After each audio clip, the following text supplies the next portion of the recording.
Hello, everyone. I'm Susan Nash, Director of Innovation, Emerging Science and Technology at AAPG, and really happy to be here today. This is our fourth gathering, and happy to announce that we have excellent speakers today. We've got Larry Davis from Texas A&M Texarkana. I want to say hello quickly. And then we've got Sean Ebert of Altira Group, and we have Haibin of Shell Game Changers, and Brian Meier of XWorks, and also Deepak Atyam of Tri-D Dynamics. So basically, I just want to give you an overview of what our goals are. Our goals are to recognize opportunities that are coming up, and to give, and the idea is to pivot and identify opportunities. And we started the whole series talking about investment and where investment's likely to be and not likely to be in the next 18 to 24 months. And we talked about opportunities, obviously, in kind of survival types of things, also in manufacturing, smart manufacturing, also in information. And so what we've tried to do is get together people who are actively supporting and investing in technology and innovation, and also having examples of people who have done it successfully, and also talking about how they're changing in this time of pandemic and hopefully eventually post-pandemic.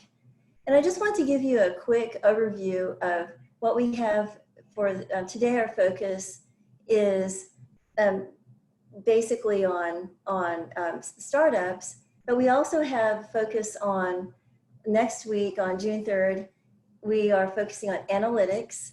On June 10th, we're going to focus on smart manufacturing. And on June 17th, we're focusing on sustainability. We plan to keep going every Wednesday. And even if you can't attend, go ahead and sign up through Eventbrite. So I'll have your information, and I can send you links because we are recording it. And I might want to give you a quick overview of some of the things that AAPG offers. We have a program that we call UPitch, and I'm really thrilled to say that Brian Meier, who is going to be presenting, is participated in our very first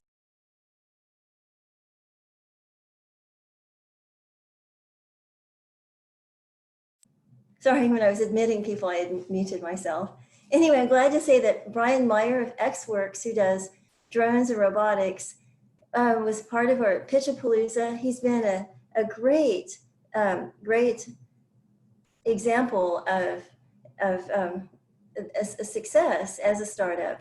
And I'm also happy to say that Sean Ebert and Haibin and the people who are presenting today have been great supporters of UPitch, as is Dr. Larry Davis. So as we get ready to start with Sean Ebert, Larry, would you like to say a few things? Larry, you're muted. Yeah, I forget to do the unmute.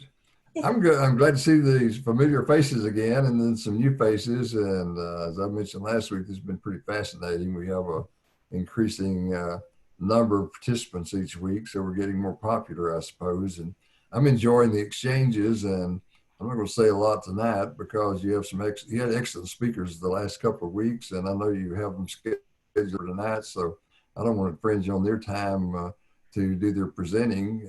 So let me just say I'm glad to be here and glad to see everyone, ready to listen to the excellent presentations that I know are forthcoming. Well, we are very fortunate to have you, Larry, because as you might know if you've attended before, Larry is a professor at Texas A&M Texarkana, and his specialty is strategic planning. So he's a great help. And as we go through the last 30 minutes where people do talk about their plans, he can also kind of provide some insight. So as we get going, I'd like to introduce Sean Ebert of Altira Group of Denver, and I'll make you co-host, Sean. So would you like to share with Yeah, great. I'll share the screen. I thought this was a virtual happy hour, but Susan said, no, you actually have to talk. Let's get things shared here. We want this one. Great. So can you see my screen? Yes, it looks great. Okay, excellent. Good evening, everybody. My name is Sean Ebert. I'm a partner with the Altira Group. I have been hunkered down here since COVID in Breckenridge, Colorado with the family since the first week of March. And I guess all things considered, I must count my blessings. Not a bad place to be hunkered down. That's great. And what Susan asked me to talk about tonight is, investing during this pandemic, which we refer to this dual black swan event as the OPEC Corona storm. And I thought of putting just a little dumpster fire image down in the bottom right, but I thought I'd get creative and create our own little logo for the event. To get started, I'd like to cover kind of 4 themes in this sort of 15-minute section. One is just a really brief introduction, a bit of history on, how did we get here? It's not like we were doing great before COVID hit. How do we respond? And then, what are and where are today's investments, and actually give some really concrete examples with some recent investments that were done during this sort of March to May period that we were directly involved with one way or the other.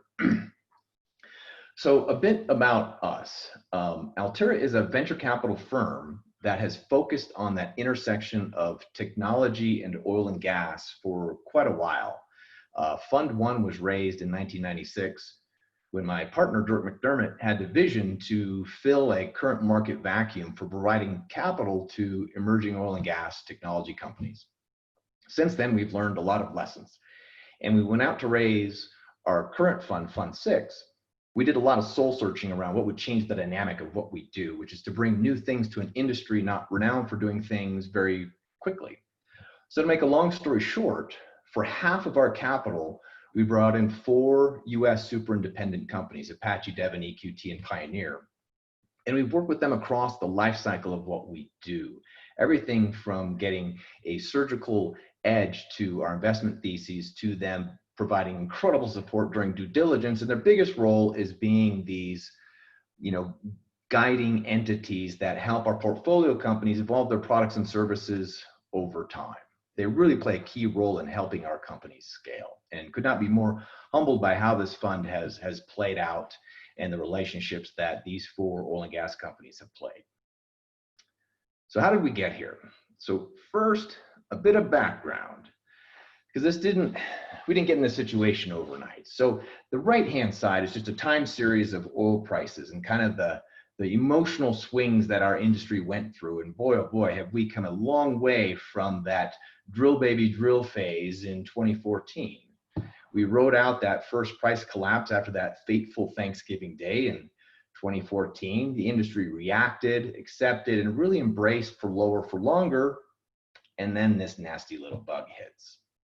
So beyond that, the industry is being pressured by a lot of different outside forces. One is Wall Street, demanding that the industry start behaving like every other sector and manage to live within cash flows and actually generate returns. We got hit with this damn bug, which has just caused unprecedented demand destruction. And of course, at the same time, we've got this price war from the Saudis and the Russians battling it out for market share. Then on top of that, we have this ever-growing sort of environmental pressure, ranging from the keep it in the ground mentality to more rational perspectives around, hey, natural gas is going to play a key role in supporting renewable energy, given its role it can play as a fast-reacting fossil generation. So if you take all that into consideration, it's no surprise that it's been very hard to make money in oil and gas. Our sector has actually declined 80% from just this past August. And beyond that, although it's not represented in this chart, it has been the worst performing stock market sector by far relative to every other sector. And the whole ESG topic is something that's going to continue to put pressure on our industry, both from the public, where I think that our industry has just done an absolutely horrible job in messaging. We lack a compelling narrative that can really position our role in this energy transition. And I think the public doesn't trust us. So it makes it real easy for NGOs or other environmental groups to really hijack the message and kind of steal that public perception from us. The financial markets have spoken. Funds are flowing out of oil and gas and fossil fuels at large. And you've seen some companies take proactive measures like Chevron, hitting their balance sheet with a $10 billion impairment charge over carbon-related risk for stranded assets. And of course, government and regulatory, you just look at the rhetoric coming out of the US Democratic presidential candidates, and it's ranging from, we're gonna ban fracking to we're gonna throw oil and gas executives in jail. And I don't know how many of you saw Pioneer's last report in December 2019, where they literally threw down the gauntlet and they showed how they perform from a methane flaring and venting perspective relative to the rest of the industry. So it's sort of game on as far as ECG playing a role in shareholder investor presentations and discussions. So how do we respond? I'm not going to go through this next slide in detail, but I wanted to give the context. As an investor,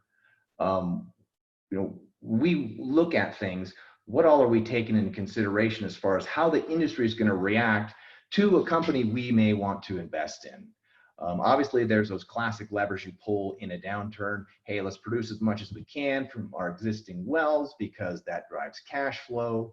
Reducing OpEx, unfortunately, that usually comes with a large people cost. And of course, looking for ways to reduce precious capital. But the focus of today is really around COVID and what's unique around that response. And I think one of the big ones is everything around remote and sort of telework. I think this pandemic has absolutely exposed how far behind the oil and gas industry is running in its digitalization efforts. But with this, there's also some opportunities to make change. During a crisis, there's no better time to break down some long-standing organizational silos, cultural resistance. Certainly, they have to do a lot better at connectivity, doing things at the edge, and prepare themselves to really ride out a future which could be highly, highly volatile. How do you increase your supply chain agility? How can you accelerate insights from all the different analytical initiatives that you have going on? And of course, ESG. Not going to spend a lot of time here, but for the industry, ESG just isn't, hey, we need to diversify into more solar and wind power and so forth. There's a lot of other ways that they could move the lever and a lot of other ways that I think they could increase their messaging to the public at large in a much, much, much better way. I'm not going to go through all of this on this slide either. I think most of the folks here have a lot of experience with oil and gas related technology. There's a lot of themes I think that cut across all these. I think with things like drilling, we're already hitting equipment limits. What comes next? Completions, we're always going to be plagued by, hey, we really don't understand what's going on down there that well.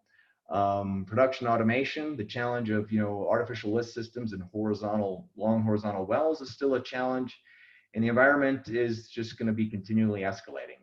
And I think there's a lot of things the industry needs to do immediately around methane management. They need to start at least putting some initiatives in place where they're showing how they're moving the needle on CO2 abatement. But again, it's not about just all the classic, renewable energy threads that you see out there in the media. So where are today's investments? The real kind of crux of what we want to talk about today. So what does the perfect new normal deal look like? And I'll try not to be cliche or full of platitudes like my industry is a bit renowned for. But from a technology standpoint, what we're really looking for, and other investors like us are looking for, something truly novel, something that fills a market vacuum that is very compelling, not just incremental. It's going to be really hard to get the attention of decision makers to do something new that just moves the needle in a very nominal way.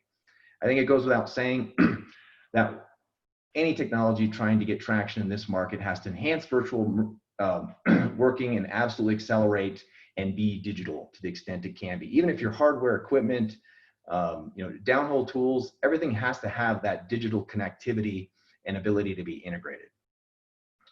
And also, I think something unique that I think existed prior to this pandemic, but I think is exacerbated even more, is I think that the service companies might be as vulnerable as they ever have been, way more than the operators are. I think they have some legacy anchors. I think they have some structural issues that will make it very hard for them to pivot to this new digital world from legacy software, old code, things that can't be ported to the cloud. So I think there's going to be some opportunities for some, startups or emerging technology companies to really attack some of the big players, whereas before, in past decades, I think our advice to them was stay stealthy, avoid the big scary service providers. But I think today, with the world changing, the world moving to the more and more digital, this nexus of technologies from compute power and AI and everything else really makes them a bit more vulnerable than history. Stage-wise, what we look for is early revenue, and usually from more than one customer. We want to see some representation that this is a technology that will be adopted by the market at large, not just one or two really unique early adopters. The team, I think it goes without saying that when you can have seasoned technology leaders that have navigated crises before, obviously that's fantastic. We got a couple of those in our portfolio, but also I think just as important, maybe even more so, are maybe even younger leaders who are skilled beyond their years, that have a sense of urgency squared.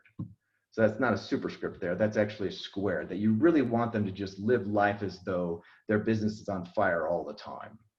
And from a deal structure standpoint, when we see crises like this, it takes a long time for founders who are raising capital to have that economic gravity pull their valuations down. They still anchor on, hey, I was talking to folks at the end of 2019 and my price is way up here. Well, things have really corrected. You really have to look at the broader market and adjust your expectations in concert with that. We're also very active in the deals we do, so we definitely want board representation as a director, as well as the option to bring in a board observer, which would be a fellow colleague who can also come in, roll up their sleeves and help grow these companies, and also downside risk protection. There's a lot of different things that we do within deal documents that give us a bit of downside protection, that if the market goes bad, we get our money back first. There's a lot of different elements that we could have a long multi-hour presentation on, just going through the pros and cons of those different aspects. Then also exits. I think the world's changed. How acquisitive are the service companies going to be relative to their historical activity? And then in this new world, especially with the digitalization that's happening, it might not always be those legacy acquirers. You might have the Amazons or the Microsofts or the Siemens, the ABBs step up and be acquirers. Whereas in the past, there was always just a clear pathway. Hey, the big service providers at some point, or the oil and gas service private equity firms will come in and provide an exit for us. So those have really, I think, changed and evolved a bit. Some concrete examples. So we've had 3 of our portfolio companies actually close deals during this pandemic. They got new capital from new investors. First one is a company called Seek, and why this is really resonating during this downturn is a couple things. One, they're uniquely advantaged to distill almost immediate insights out of time series data. So the oil and gas industry is just, overwhelmed with the data deluge from time series data from, basically just think of all the sensors out there and these huge historical, data historians that they can come in, they have APIs that plug and play, instantly connect data. They actually have patents on how you can look at time series data in concert with that subject matter expert who might be working with an asset or a process for decades. And it really empowers that technician, that engineer, to be basically function as a data scientist. So this is one that they've closed an investment since the pandemic. They just landed their 2nd largest contract in history. And the other thing is, this is a company that from its inception was 100% virtual. never had a single office. And we're talking over 200 employees all over the world. So, thousands of, serving thousands of users at just Exxon, to give you an example, such that they've been featured in both the Wall Street Journal and TechCrunch. And at the bottom of the page, if you just Google Seek remote Wall Street Journal, you'll find the article that elaborates a bit on how they've been doing that.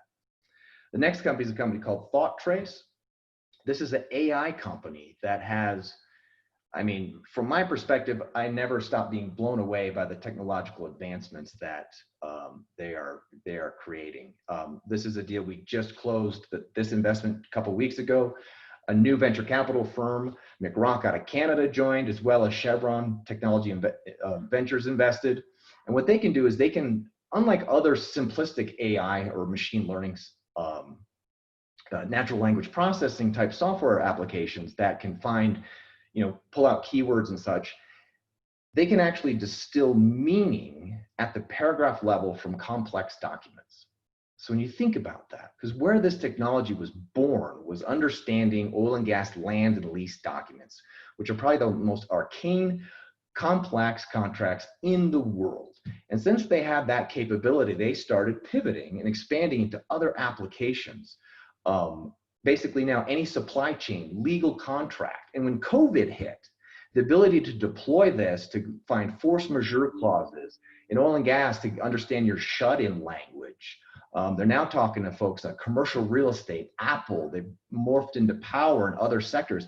It is really a unique technology that can turn your vast historian of complex documents and contracts into a usable asset very, very quickly. And also in this downturn, that they can enable material cost cutting, not just from removing, kind of the brute force review of documents, but also some of the legal insights, because it's proven to basically be able to recognize risks and obligation in complex documents better than seasoned, experienced attorneys can. So this is a really, really shining star for us. And then ResFrac, this is a very novel, again, it's the only one in the world that has an integrated geomechanical and reservoir simulator.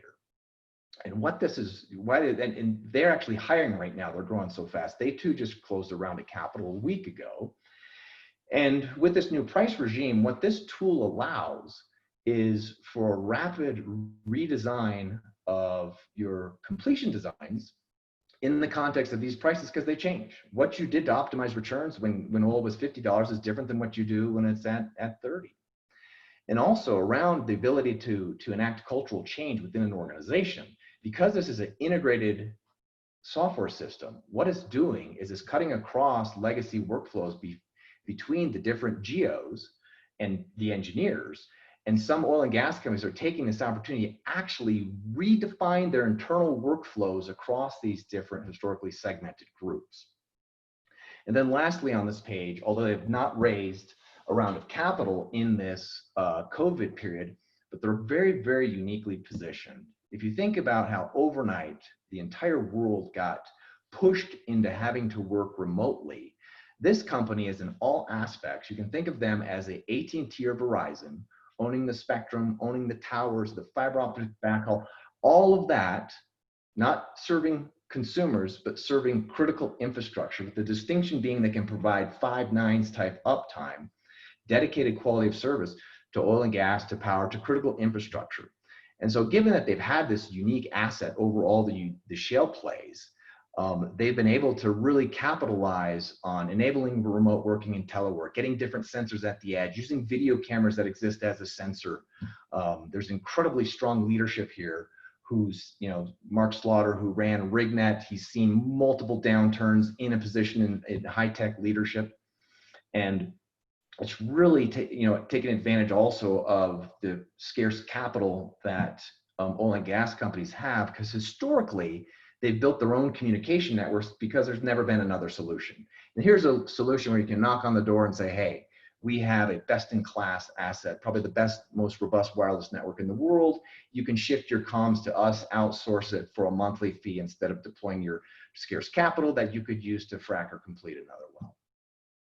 So that's just a few examples of our portfolio, and particularly those that were able to raise capital during this downturn. And then just sort of this last slide, this came out of a recent McKinsey study that referenced an older study, and that's just really, never let a good crisis go to waste. And this was actually an assessment of how different organizations responded to downturns. And I mean, by a margin, those that were very aggressive and proactive and seized upon this downturn to basically reinvent themselves, deploy new technologies, get aggressive against competitors, are those that won over the long term after the turnaround. That wraps up my talk. This is my contact information if anyone wants to reach out to me. And with that, Susan, you said I probably have time for one question? Yeah, we have one question, and then we'll have more time at the end. So if anybody wants to have a question. Well, I have one, if no one else does. My question is, I would be interested in finding out exactly your view on the kind of small manufacturing that takes advantage of supply chain pinch points and that can pivot quickly and be able to, and using a number of technologies, be able to meet those needs. Do you see much going on in that right now? I think everybody's figuring that out. Yeah. I think it's too soon. But where I've seen advantaged sort of supply chains and hardware right now that we've been aware of, we know it's advantage, and now they're really using their advantage to take market share. And that's basically using solid or MEMS-based chips and sensors, where the industry has hung on to, older, crystal sensors and stuff like that go downhole in very robust, challenging environments. They're doing it and the result is they're getting both, better accuracy, higher resilience, and, a much greater, a much lower cost basis. So, but I think the supply chain issues, I think there's going to be a lot of opportunity there as we onshore things and get more, we'll probably do less, just-in-time inventories and such like that. But I think we're still at the figuring that out stage versus folks really exploiting it. So I think we have two questions. We'll go ahead and do them now, but might have to be a little brief. You can go into more, elaborate later. Mahdi Haddad said, you mentioned the companies receiving investment. I was wondering if these companies have many investors in this market. Good question. It's a really small group of folks who are interested in investing in oil and gas technology. And it's, there's a handful of folks that look like us, which I'm saying is maybe 3. With ThoughtTrace, we brought in McRock, which isn't oil and gas focused, but they're industrial technology focused. And then you have the large oil and gas companies that have venture capital arms. Chevron Technology Ventures came into both Seek and ThoughtTrace. Saudi Aramco led the round for Seek.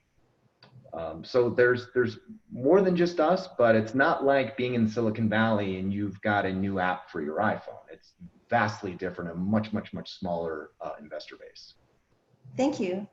Great. Okay, Hani Al-Shahawi said, great talk, Sean. Can you comment on what size raises make sense during times like these? The usual 18-month run room or more surgical cash injections? Well, what we did for all of our companies was along that kind of magical 18-month point to get all the way through 2021. That was our strategy. But the message to our portfolio companies is, if you can raise capital, raise it. If you can raise more than you think you need, raise it. Because we just don't know. This market's so uncertain that it's better to have a cushion and some comfort so that you can get back to business and be aggressive and exploit this downturn rather than having to just scramble to survive. Great, that's interesting. Well, thank you, Sean, and really my pleasure. I'll be here till the end if anyone else has any other questions during this session. Wonderful, thank you. Great. So what I'll do now is we've got Haibin Shu who's next, and I will make him let's see. So you might want to unshare your screen, Sean, perfect. And then I'm looking for Haibin. Let's see, here we go. And I'm making you co-host so you can share your screen. And Okay. we're really happy to have Haibin here. He's a member of Shell Game Changers, and they are very transformative and have helped many companies. So we're looking forward to their presentation. So Haibin, do you, okay, yeah, you're. Yeah, can you hear me? I'm trying to share my screen now. So let me see if it can work. Can you see my screen? Perfect, yes. Okay, cool. So I'm actually very lucky because some of you probably have the same. We're very heavy rain and we had a power outage, so I was a bit concerned that I Oh will my not have goodness, internet. you're very fortunate. Power. The power came back, so so I'm online. So very happy to be with everybody. And if So you what want I thought I'll do, to share your camera too. I have so consistently have problems when I turn on the camera. Okay, And that's the internet is a bit slow, and also my sound just become very weird. So I just okay, we won't. Okay, okay. So what I do that I'll share a bit background about Game Changer. I think some of you know, some of you may not know. So I talk a bit about Shell Game Changer, and then I'll spend probably the majority of the time just talking a bit about what are the latest with us and what we have been doing in the past few months, especially with COVID. So for people who don't know me, my name is Haibin. I lead a group called Shell Research Connect and Shell Game Changer. What we do is we are kind of the focal point for Shell in investing for research in universities and national labs in the US and Canada. And now I'm also responsible for Shell Game Changer for 2 years now, investing in early stage startups. So I have a team here in Houston, and also now have team members in Brazil. So my mandate covers mostly US and Canada, but also a bit of Brazil now also. So I'll skip this one. So Shell Game Changer, some of you know, has been there for a long time. So in Shell, we often have teams changing its names. But Shell Game Changer has always been there for more than 20 years now, and with no change of the name. So to me, that's actually quite remarkable. And there's an article back in 1999 by Harvard Business Review, specifically talking about Shell Game Changer. So it's quite a bit of a history with our program. And right now we have a global footprint. And so the two hubs, one is in Houston, the other one is in Amsterdam, but we also have kind of satellite offices in San Francisco, Boston, the two coasts of the US, and then we have people in London, in Rio, and also in Asia is Shanghai and Bangalore. Some of you may be familiar with this, so I'll just briefly say a bit about the criteria that Shell Game Changer has been using for a while now to select startups. We screen more or less around 700 to 1,000 startups a year, so that's quite a large volume. And so the criteria we use are the same globally. And the first one is potential value, so how big is the size of the price if the startup is successful. So I found this actually very often the most difficult question to answer. Sometimes, if you, especially with Game Changer, because we work with really early stage companies, the founder may have really cool technology, but to exactly articulate, what is the size of price of success, sometimes actually can be difficult. And in Game Changer, we have a philosophy that we don't mind too much of failures, because that's the nature of the business, right? Especially for early stage company. But we do mind quite a bit if a company does not know the size of the price in the end, because then to us that's a big warning sign. And novelty, there's not much to say about it. It has to be a novel technology or business model in the company. It cannot be just a service. And durable plan is mostly around the thinking around how do you take technology or prototype into full maturation of a commercial readiness. So do you have the right team? Do you have the right chemistry? Do you have the right plans? How do you de-risk step by step? What do you do first? What do you do later? And team is very important, right? So personally, I just share with you that for me, sometimes a one-person startup can be concerning to me, because if the person or the founder cannot find another person to share his or her vision, then to me that's probably a lack of team there. That's a warning sign for me, at least.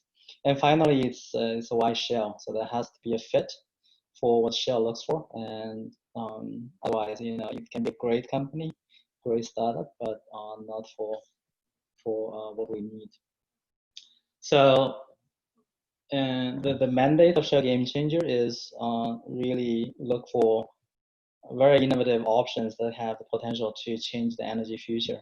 So we make non-dilutive investments into energy-related startups globally to bring the innovation to Shell. And to give a bit of context, the kind of game-changing initiatives we look for are really very closely linked with Shell's global strategy. And those are the 3 points on the left, which has been there for a while now, I think a couple of years. The first is thrive in energy transition. So, some of the initiatives like T6N, which I personally lead, fits into this category. We look for renewables companies that can be in storage, energy storage, or grid management, or solar, to help Shell transition into every aspect of energy. So that includes oil and gas, chemicals, but also power, which is our newest vertical. And the second strategy is to make Shell a world-class investment case. So how do we run our business better, no matter what the external environment is? So we do quite a lot of, collaborations with startups on drilling, for example, with water technology, with corrosion on the insulation, for example. There's a lot of applications for pipelines, both midstream and also our downstream assets. And finally, the third leg of the strategy is a strong license to operate. And I think Sean mentioned this already. How the Shell and all the companies really position ourselves to work with the society to still have a strong license to operate in the environment where not only the energy but also climate change is a common topic. So Game Change is working quite a bit. I think more and more in recent years, working on greenhouse gas emissions mitigation, and that includes both carbon emissions but also methane emissions. We just have recently several calls on methane emissions, both measurement but also mitigation. So that's the Game Change mandate. And now I'll go into a bit of kind of the thought about what's changing with COVID-19. So maybe I should first say what is not changing. So I think we're very, very lucky that Game Changers really are very well aligned with Shell's overall ambition. So even though in today's environment, with both the COVID and also with the oil price, the support we get Shell from the group is very strong. So we still have the mandate to search for and supporting very innovative, game-changing startups. And I'll share a few examples. And some of you, if you follow Shell's social media, you will see we have several major announcements about calling for startups and for funding recently. So the one of the recent one was on New Energy Challenge. So that's a joint effort by Shell Game Changer and Shell Ventures, and we have several themes there. We're looking for startups, including hydrogen, for example, and sustainable chemicals. And that's actually, I think right now is running, and it's running out of our Amsterdam office. So my colleague in Europe are leading this effort at the moment, and it was announced, I think, a few weeks ago. We also just announced a call for the next round of T6N, which is the program I lead. And I'll come to that, I think, in the next slide. what's also not changing is the themes and focus areas. So, alignment with RDS strategy. So we still look for startups that can really dramatically increase either output from our assets or significantly reduce the cost of our operations. So the big items everybody knows and understands is, drilling is extremely expensive, deep water is very, very expensive, subsea, all those areas are very much the focus.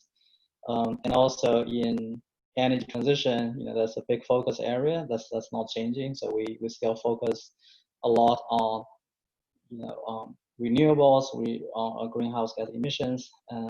And some of you may notice that I think a few weeks ago, Shell CEO made an announcement of increasing commitment to greenhouse gas emissions. So that's much more than what we committed about 2 years ago. And also what's not changing is really seeking the impact for helping Shell to establish a very resilient business and energy transition. Both helping Shell and also helping create innovation ecosystems. So that's, I think, is not changing. And I just feel, when I talk to my team, all those that is not changing are really giving my team a lot of motivation to keep doing what they're doing and with a more urgency. So it's quite remarkable that the support we have from the company is not reducing at all, but actually increasing. What's changing is also quite interesting. I think there's quite a bit of a push for accelerating the pace for those startups that can have a high probability of success and impact. So I've been talking quite a bit of, to my colleagues in Shell, who are either technology managers or business managers. So sometimes they challenge me and say, what if a game changer startup during the proof of concept can already generate an impact for our asset? And if that's the case, bring it on, let's do it and even accelerate those and funding and everything, all the support come with it. So that's changing. And the other is quite a bit of increased attention to help the company to survive the crisis. So everyone in my team, in the game engineering team, they have been talking to their portfolio companies just to check how they are doing. Because the last thing we want to see happening is that if a company we're supporting with really good technology, however, if their cash runway is short and then somehow they have to liquidate their IP, and that's a bit last thing we want to see. So one example that I can share here without naming names is there's a company we're supporting, and there's several phases that we're working with the company, and the final phase is a pilot in one of our assets.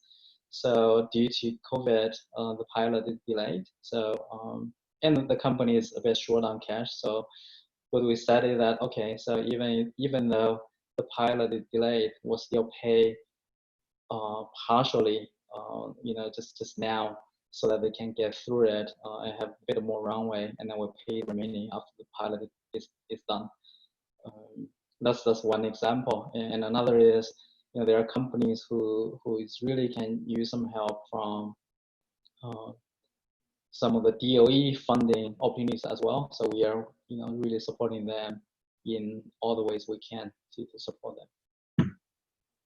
So that's what's changing and not changing with Game Changer. And I just share with you that I think this is a time, probably more than any time in the past, we focus so much on our portfolio and then really checking with each one of them and see how they're doing and what we can do. Because I think they, can really under some stress. There's some company in our portfolio in renewables, they have a supply chain in Asia and it's really, really impacted. They just simply even cannot get their prototype done at this point. Well, that's great. So, yeah. Yeah, so Susan, I have, I think, 2 more slides. Yeah, we kind of like, First, we probably won't have any time for questions. So go ahead and just run through these and then we'll move to the next one. Okay. Sorry about that. So, so one is, yeah, some recent activities. We've done quite a few theme calls, and then we have spent quite a bit of time building partnerships with external partners throughout the U.S., in Colorado, in Texas, California, Austin, New Orleans. And this is a final slide. I think just one example of a program I lead, which is a GCXM program with NREL. We had 3 cohorts already, and as you can see, we are going ahead with the 4th cohort in September. We are full speed getting there. We just signed all the contract with cohort number 3, made an announcement, I think, back in early May, and we have an annual report coming out as well if you're interested. So with that, I'll close, Susan. Happy to take any questions. Oh, this is great. Well, we'll have some time for questions at the end. We just are kind of a little tight right now. But Haibin, this is really interesting, and I like a lot of the different points that you made. And Deepak, we'll save your question for later, and we'll go now to Brian Meier and see if you want to stop sharing the screen. I'll make Brian a co-host here. That's okay, Susan. Did you get my Dropbox presentation? I've had some technical difficulties here as well. Oh, well, I didn't have a chance to upload it. So why don't we go ahead and go with the next speaker? If you're ready to go, Deepak, and in the meantime, I'll wrestle with the Dropbox. Yeah, no problem at all. I can go. Let me share my screen. Okay, just making you a co-host here. And Brian, No I'll wrestle with the Dropbox. Get that. Okay, set. great. Okay. Presentation's in the Dropbox. Okay, perfect. Okay, Deepak, it's all yours. Fantastic. And Deepak is here from Tri-D Dynamics, and he is a startup, and they're doing smart pipe. Yeah, thanks for the introduction. So we heard from a couple of investors, and now you get to hear right from an actual startup founder. So I'll give you a brief background about who I am and who the company is and what we're doing, and a little bit of how we're pivoting during this time. So my name is Deepak Atyam. I'm the co-founder and CEO of Tri-D Dynamics. I got my master's in aerospace engineering from Purdue. I do not traditionally have a background in petroleum engineering or many oil and gas sectors, but I do have a background and expertise in manufacturing, as does the rest of my team. I used to work for SpaceX and NASA, and we're a venture-backed company. We've raised a little over $1 million so far and have some funding from National Science Foundation and NASA grants. So the first thing I want to talk about is a little background of what we do. Since we don't come from the oil and gas industry, we don't necessarily have the same heritage with understanding all of the problems, but we are able to realize, going through a few different conferences, what some of the major problems and implications of some of these fundamental challenges that the oil and gas industry faces. And we specifically work in upstream oil and gas. What we've heard as one of the major challenges in upstream oil and gas markets is the ability to communicate. The fundamental ability to communicate and send power downhole is one of the biggest challenges that's still being faced right now in a multi-trillion-dollar market. The ability to move past the environmental conditions and the ability to send power in a very safe and effective manner, and the ability to obtain data in high bandwidth communications. Right now, we're limited to bits per second or bits per hour. That's not kilobits or megabits, that is just bits. It's a very, very low bandwidth. And what we are trying to do is we are looking to integrate a series of hardwired connections to allow for high bandwidth communication with sensors and tools at the bottom of hydrocarbon wells. Onshore market right now in the US is mainly fracking, and we're looking to obtain data at the bottom of these wells, primarily with temperature and pressure data.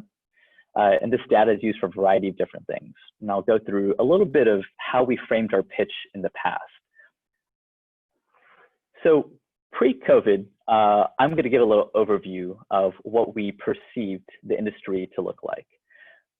Gluttonous expenditures, very large CapEx, high break-even cost, somewhat reasonable profit margins because of the relatively high break-even costs that were there, or the relatively low break-even costs that they've had.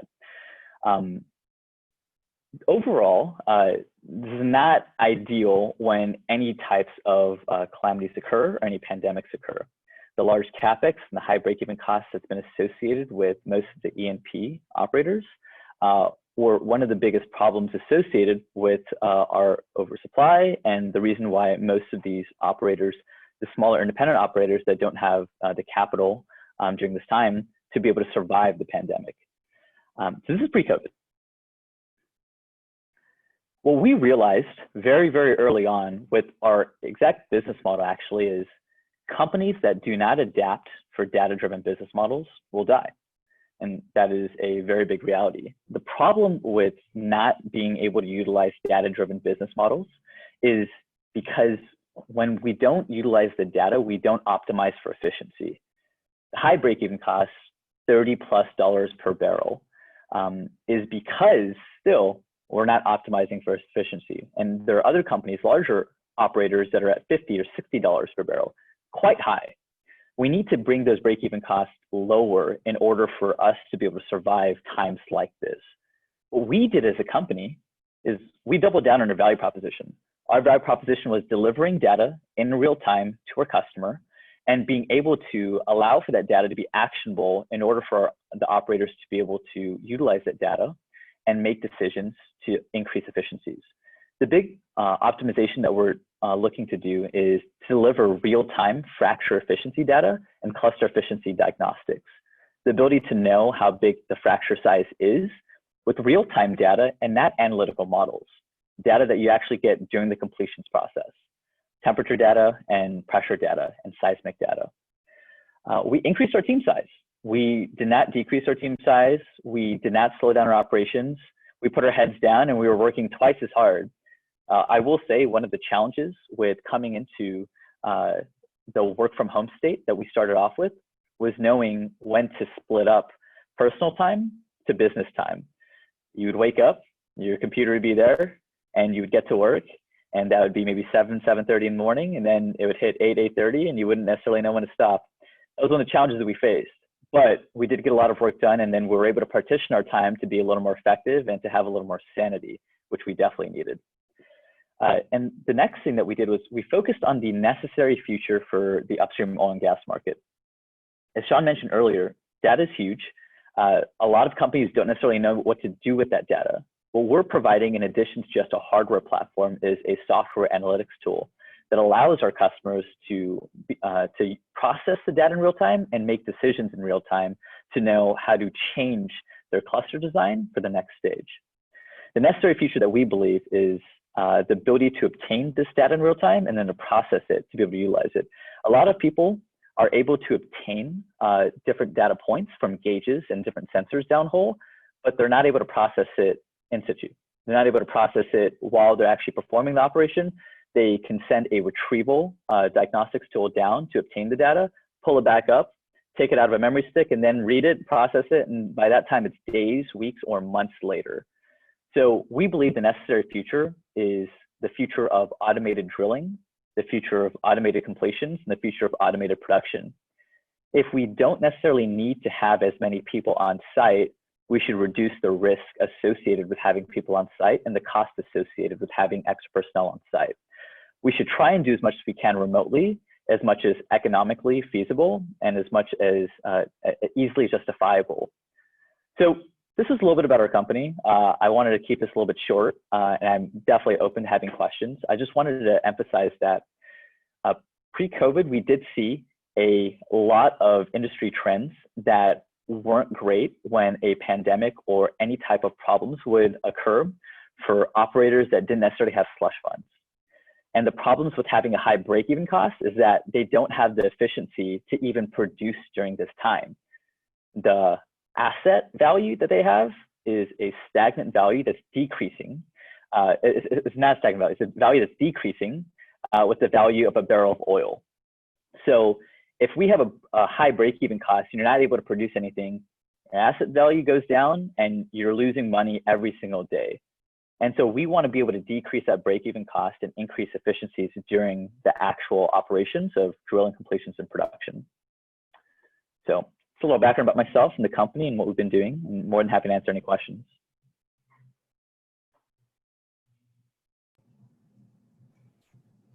Thank you. That was great. I have an interesting observation. Usually when a company's in crisis, they start cutting costs, and one of those is starting to cut people.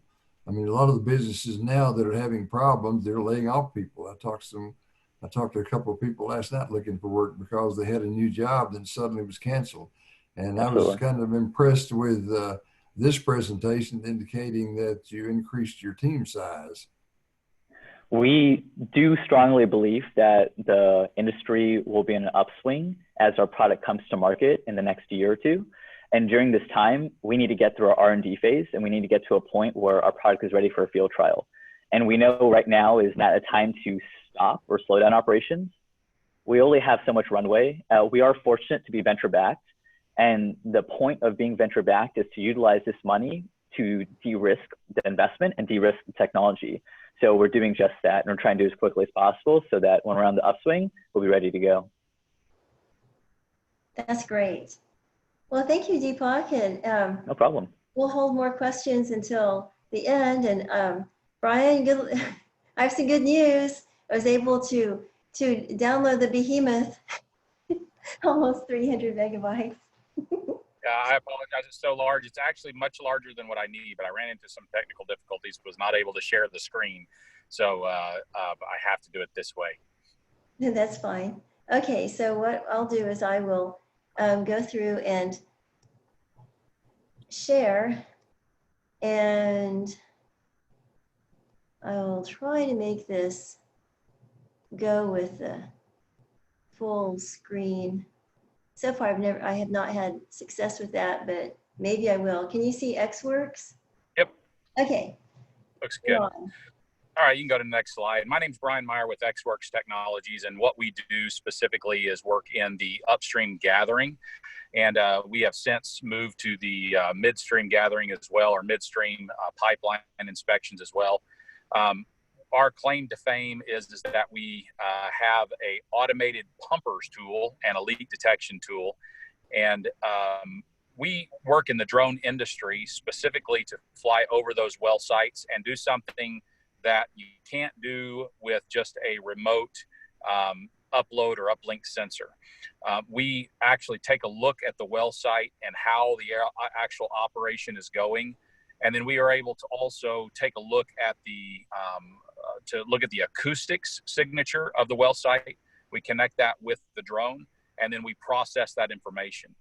Now, a lot has been said on the way that a pumper takes his information and drives by a well site and gathers the information that he's been doing for the last 100 years the same way.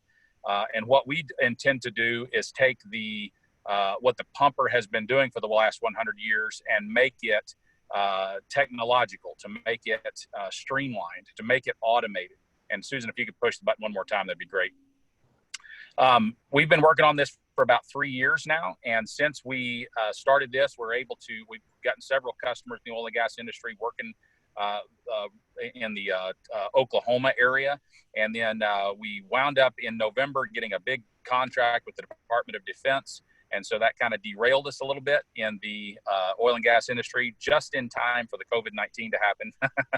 So we still have our customers in Oklahoma, and we have attended our first trade show down in the Permian Basin. We'll be expanding there. And what our system can do that nobody else's system can do, there's hundreds of other operators out there, or hundreds of other companies out there that are doing drone technology in relation to well site inspection and infrastructure, looking at things and different things with drones. And what our claim to fame is that our system has a robot that is associated with it that's on the ground. And our system is able to recuperate the drone, to recover the drone, to launch the drone, to house the drone in the evening, and then to swap out its battery and send it back up again. Our system is a ground robot, and then in addition to that, and out of necessity, we've had to develop our own drones, and then we also work with other people or third-party drones. So we're kind of drone agnostic in that regard.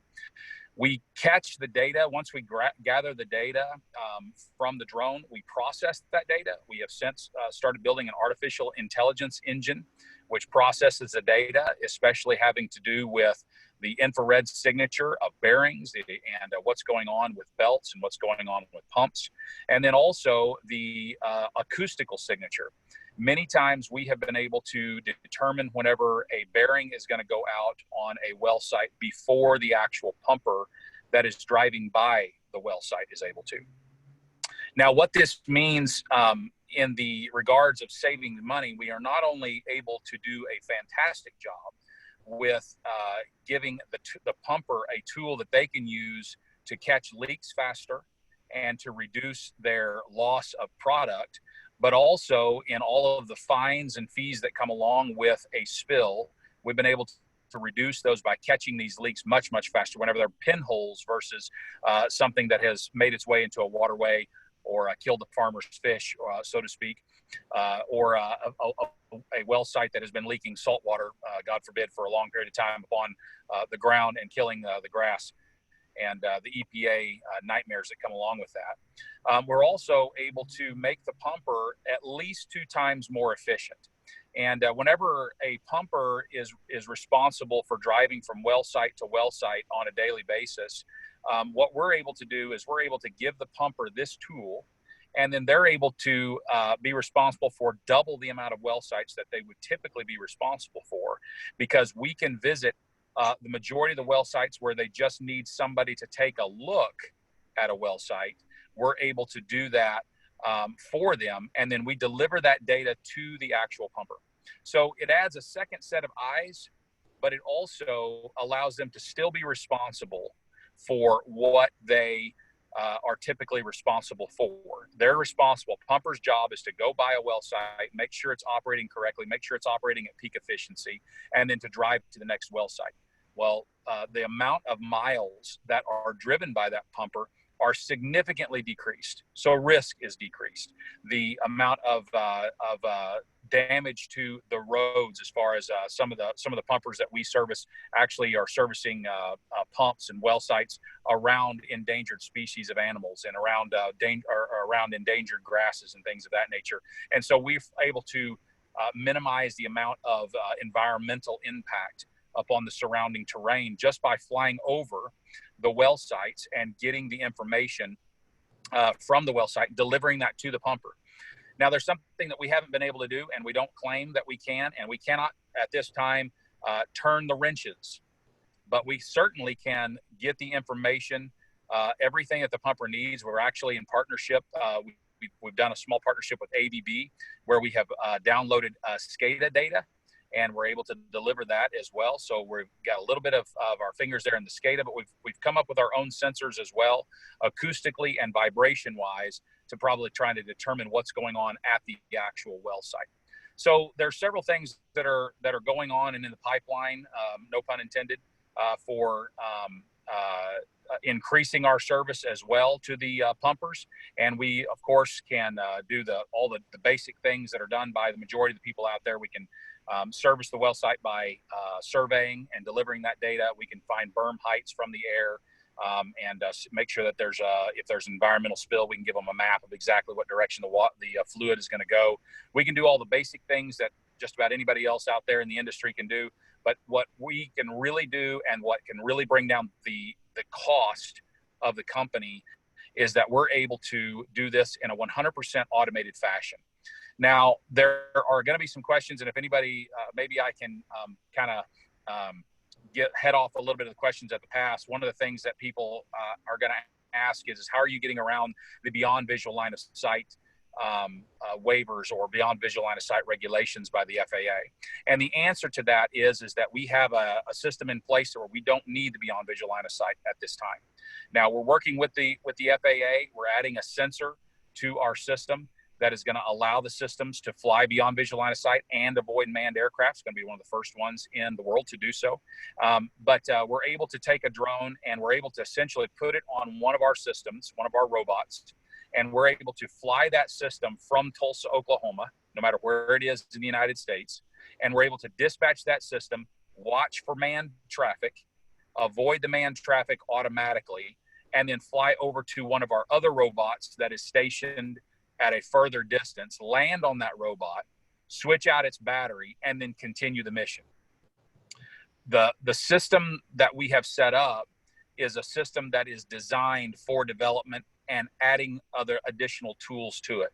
So we're able to fly with a multi-rotor around a given amount of density of well sites, and we're able to inspect those well sites, fly back, and work more in like a hub and spoke method, if you will, to inspect all of those assets and infrastructure. Then we take off a second time, and all we do is fly pipelines to ensure that we have no leaks. Then we take off a third time for a third mission. This is happening succinctly throughout the day, and we check the water levels in retention ponds, and we do surveys of whatever may be requested by the company. The system can also work with fixed wing aircraft. So one of the things that we're developing right now that's in development is the pipeline inspections. And the system is able to work with a fixed wing aircraft that works as a VTOL. It lands on the system, we can swap out the batteries, and it can continue flying. Whatever the range winds up being of that aircraft, we lessen that by 20%. We put one of our robot stations at that location, and then the drone continues to fly and look for pipelines and look for leaks. Then it comes, lands on the station, swaps out the battery, and continues on.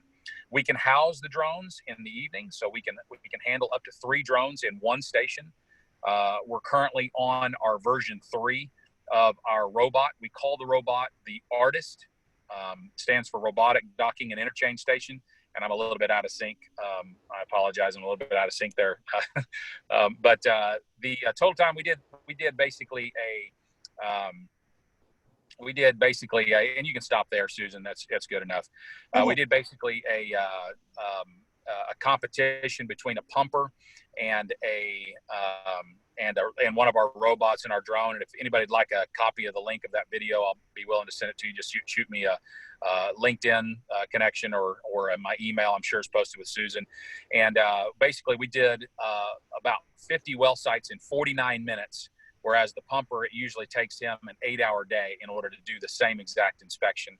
And that was just something fun that we did last November, December, when we went into a conference down in Midland, Odessa, just kind of show off things.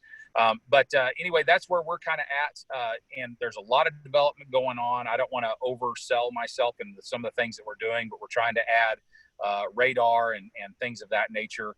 A little bit of cost comparison between what has traditionally been a way of monitoring a well site via cameras, and that's the site camera there usually costs about $15,000 a month. If you have 100 well sites, the helicopter is $62,000 a month, and if you're hiring a contract pumper, it's between $600 to $1,000 per well site per month for looking at things. However, with our system, we charge much less, and it just all going to depend upon what you specifically want it for. Susan, could you put my contact information back up there for me? Yeah, I don't know what happened. It kind of like just dissolved. Okay, here we go. You push back one time. There you go. Here we go. I mean, it's not perfect, but. Yeah, if anybody wants to contact me, you're more than welcome to, and I'll be glad to take any questions anybody has. I know there's probably a ton out there. There always is. And right now we have a pretty big contract with the Department of Defense that they have hired us to do, and we're working just as fast as we can to get those things accomplished. So essentially, we're working DoD and oil and gas at the same time.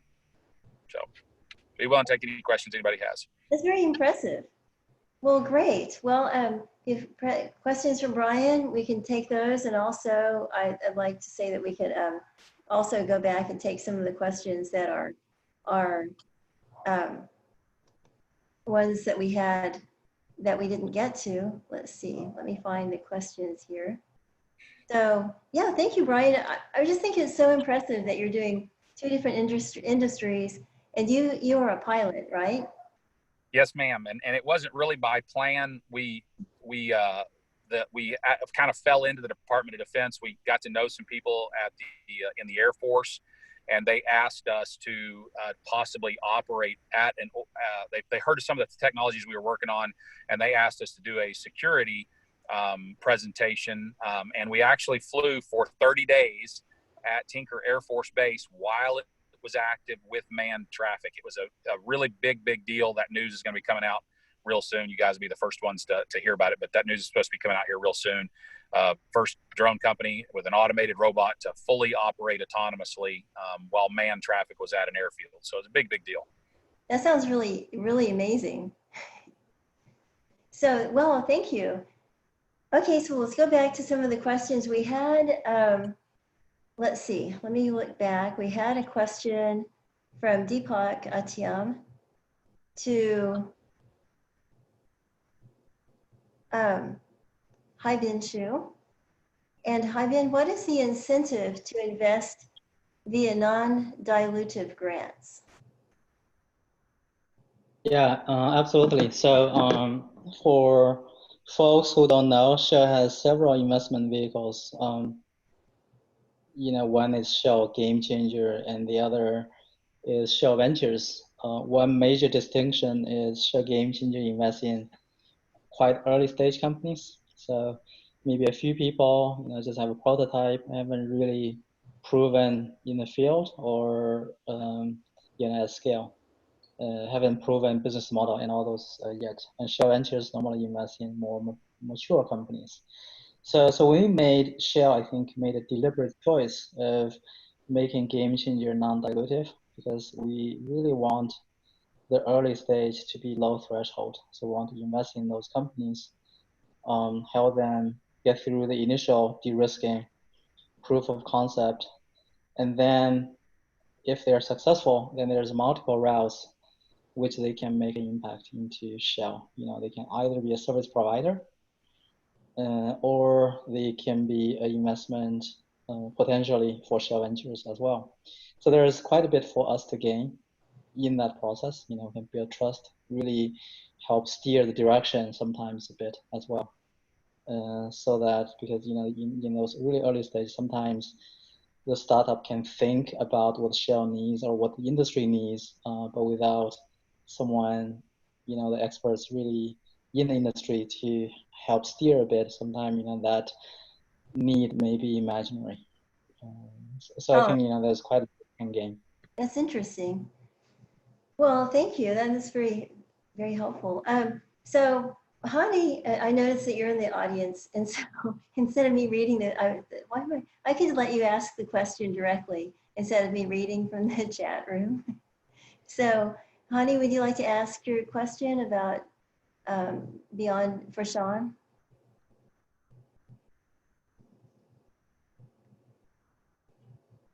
Well, I'll ask it for him then.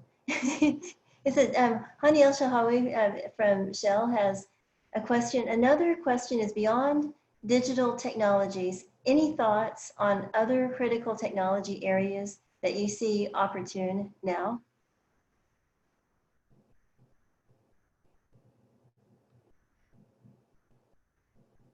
So this is for Sean Ebert. Well, I think Sean may have stepped away. No, was the question for me? Yes, sorry about that. I should have been a little bit clearer. Sorry. The question is, beyond digital technologies, any thoughts on other critical technology areas that you see opportune now? Oh boy. I mean, it's really, where do we begin? I flashed up that that one slide that basically laid out kind of the whole value chain from, drilling to production automation to, environment. And I mean, in each one of those, we see a lot of opportunities. I think with drilling, it's going to be around what does it take to push beyond kind of the, super spec rigs. We're hitting today's equipment limits. So when you think about that, from everything happening on the surface all the way down hole to the bit and everything in between, from telemetry to more robust, smarter BHAs. I think you're going to have to be able to, automate surface operations. And the big guys have failed. I mean, you look at all the effort that Schlumberger put in its rig of the future, and it's a disaster compared to what some emerging, startups are doing. If you look at Raptor Rig up in Canada, and they're getting, huge contracts from Exxon, and operators are buying drilling rigs directly. On the completion side, I still think that's almost a blank slate. I mean, that surface circus that's going on, where there is no, it's interesting to see Payson just made an acquisition of a company looking to get, the dominant player in, kind of rig data, and with no position in completion. So I think there's all types of optimization that can be done there. And then, now that I'm thinking about back up to rigs, you think about all the decision-making that goes on in a drilling operations using surface interpolated data, which is garbage. It is absolutely garbage. And you've seen the operators, you're seeing Apache and folks like that take it upon themselves to start trying to solve this problem working directly with universities, because the service providers aren't doing it. And Thank you, Sean. Speaking my language. And then in production and automation, again, it's, there's still no good solution for artificial lift in the horizontal. Most of these black box machine learning, devices that have put out there don't work. You train the algorithms on, these wells in this part of the basin, then you try to port those learnings over here, and they don't port. And then, kind of in the ESG space, I think there's going to have to be a lot of, activity here just so that, the industry can maintain its license to operate. But I mean, every one of those segments, I think there's a vast fairway of, investments and technologies to be made here. And when I say things are digital, I don't mean that it's just a piece of software. I mean, for everything we're looking at, we're looking at, advanced rigs. One of the things we're most interested in was the operating system to run the rig. So it's that blend. We are an industry of equipment and assets. And so I think it's that intersection between, technology and, good old, big pieces of steel and assets that are really going to allow this industry to, develop the scale, develop the technology to really thrive in this wacky, uncertain future that's before us. It's really interesting. And Hani mentioned that he couldn't unmute, so anyway, so okay, co-opting his voice. Feel better about that. Well, thank you, Sean. That was great. I noticed that Munira Raji has a question. Munira, would you like to ask it directly, or do you want me to read the question?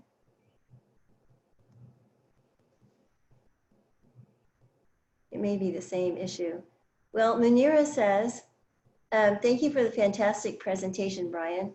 I'm looking out about how drones can be fitted with robots with the ability to repair damages inside hollow spaces and pipelines. Drones fitted with mini sampling pumps for water and oil sampling. Okay, one of the things that we've developed, and this has been probably 2 years ago, is the ability for the robot to resupply the drone with additional equipment. So I don't know what specifically would be the application there, but that's definitely something that we can do. We have manipulators on the inside of the robot. The robot's quite big. We actually have 3 versions of it. Our version 1 was simply mounted on a trailer. Our version 2 was mounted on a trailer. Our version 3 is about 5 by 10 by 10. And so it's really, really big, and it houses the drones inside of it. And just to give you an idea of the size of the drone, some of the drones carry a 10x zoom camera. So it's much heavier payloads than just a regular small lightweight DJI drone or something of that nature. So we can carry heavy payloads to sense things, LiDAR, and we've been able to also interchange payloads. So we have that capability, but we have not used it except for just our own purposes of delivering out to our own selves. So we have that capability, and it's definitely something of the future. We fully believe that delivery is going to happen with a kiosk style of delivery like what we're developing. So the drone lands on top of it. Our manipulators are able to remove the payload, and we kind of act as a bridge between the user and the drone itself. And so, for example, if you're going around and inspecting tanks, for example, let's assume that the tanks don't have flammable oil or gas in them, but they're empty. You could go in and presumably repair too, right? If you have the right kind of payload that has the right kind of equipment. Yeah, if we put the payload inside of it, that would be able. And I apologize, I'm trying to get to a place where I've got the capability of broadcast. Maybe I'll turn on my camera, be less distracting.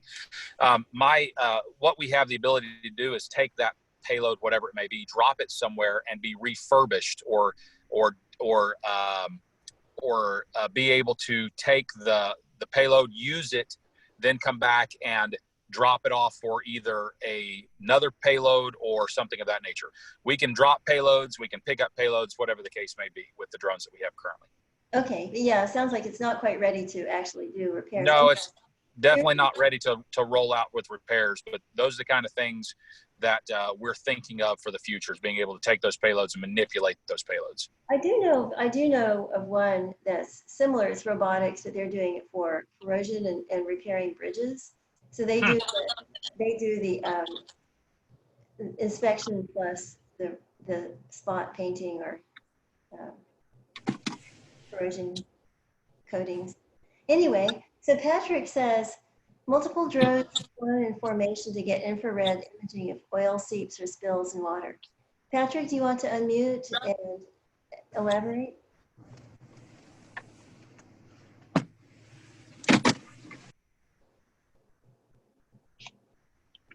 Great.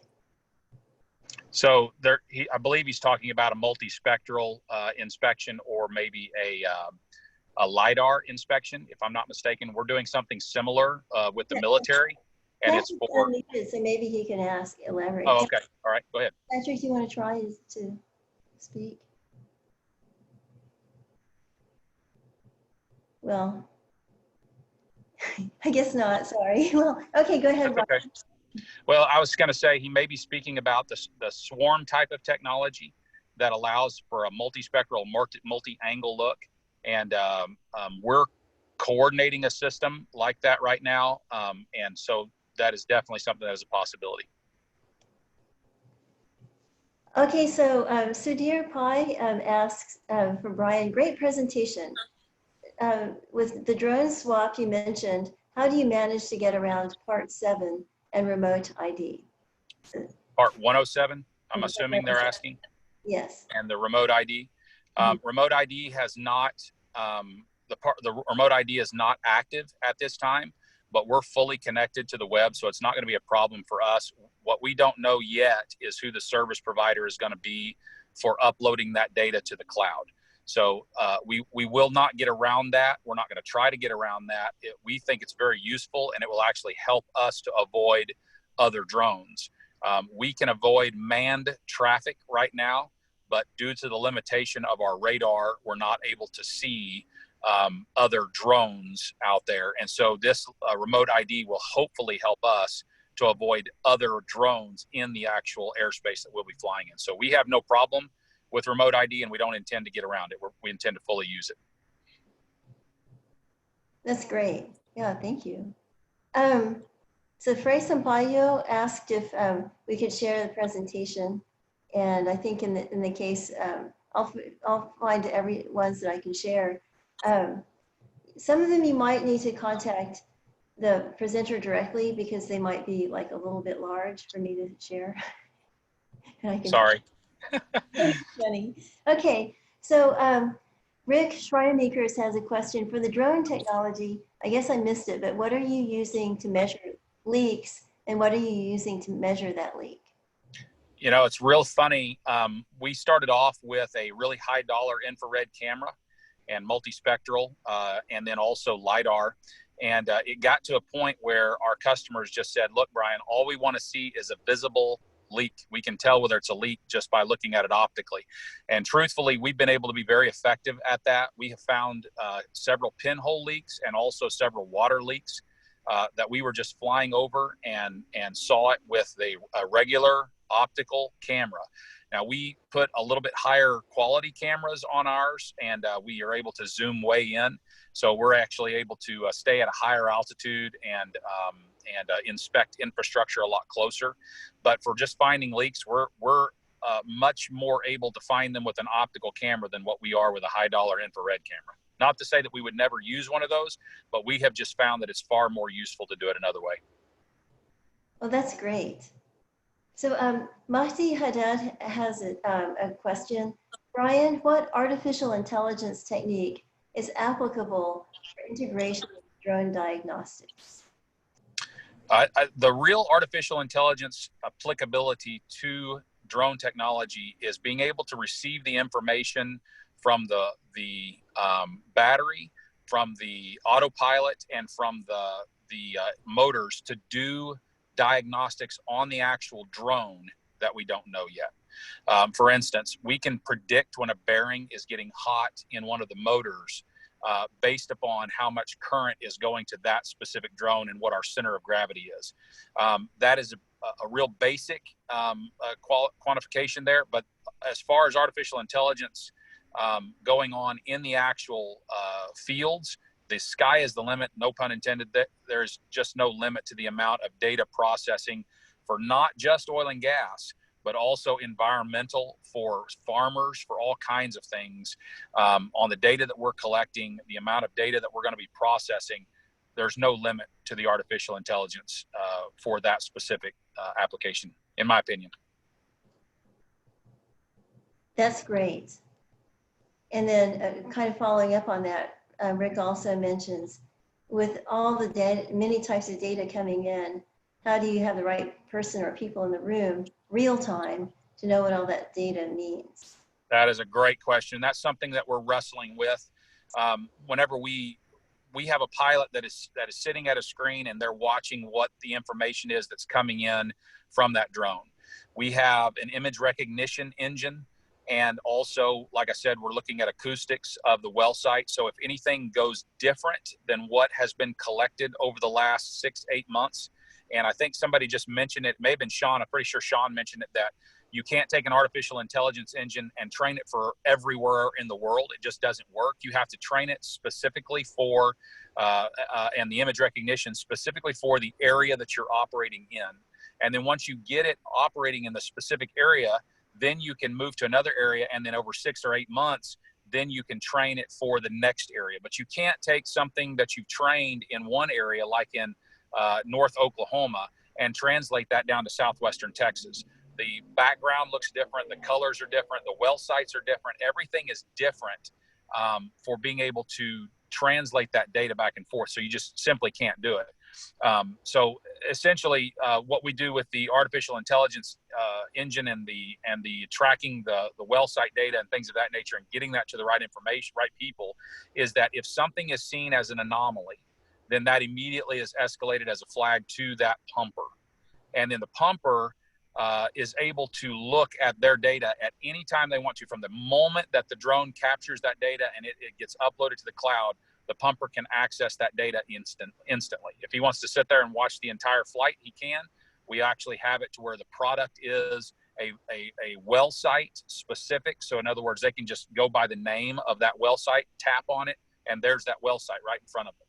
And that can be done within 30 minutes of flying over it. So really the information is available in about 30 minutes of the drone flying over. And we will have it very shortly to where it's real time, where they can actually tap into the drone's video stream and watch it as it happens. That's great.